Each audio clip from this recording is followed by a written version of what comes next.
నమస్తే, welcome to whistle. ఏకాంతంగా ఉన్న జంటలను టార్గెట్ చేస్తాడు. ఆటో డ్రైవర్తో వారి వీడియోలు తీయిస్తాడు.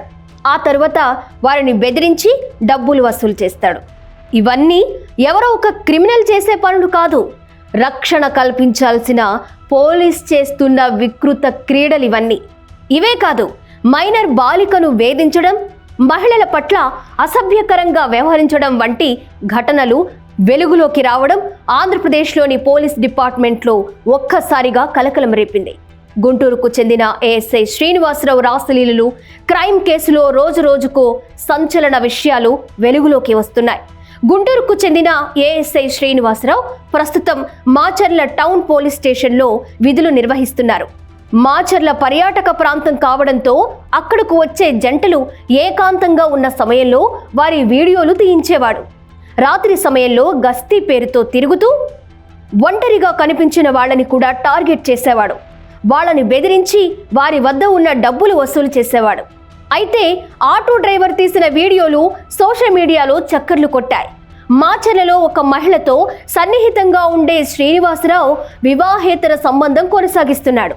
ఆమెతో యూనిఫామ్లో ఉండగా ఏకాంతంగా ఉన్న వీడియోలు బయటకొచ్చాయి. ఇవన్నీ సోషల్ మీడియాలో రావడంతో ఏఎస్ఐని ఉన్నతాధికారులు సస్పెండ్ చేశారు. శ్రీనివాసరావు ఏ పోలీస్ స్టేషన్లో పనిచేసినా ఇదే తరహాలో వ్యవహరించేవాడన్న ఆరోపణలు కూడా ఉన్నాయి. 2024లో క్రోసూరులో ఏఎస్ఐగా పనిచేస్తున్నప్పుడు సమీప బంధువైన మైనర్ బాలిక పట్ల అసభ్యకరంగా ప్రవర్తించాడు.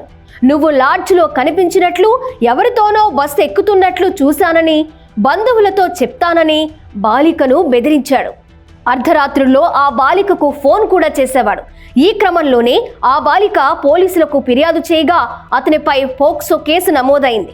దీంతో అతన్ని సస్పెండ్ చేశారు. ఆ తర్వాత అతను గురజాలలో విధులు నిర్వహిస్తుండగా మహిళలతో అసభ్యకరంగా ప్రవర్తించాడు. దీంతో వారంతా కలిసి అతనికి దేహశుద్ధి చేశారు. ఈ ఘటన జరిగిన కొద్ది రోజుల తర్వాత మాచర్లకు బదిలీ అయ్యాడు.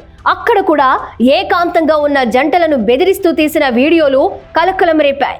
దీంతో ఏఎస్ఐను మరోసారి సస్పెండ్ చేశారు అధికారులు. వివాదాలకు కారణమైన ఏఎస్ఐపై కఠిన చర్యలు తీసుకోవాలని స్థానికులు కోరుతున్నారు.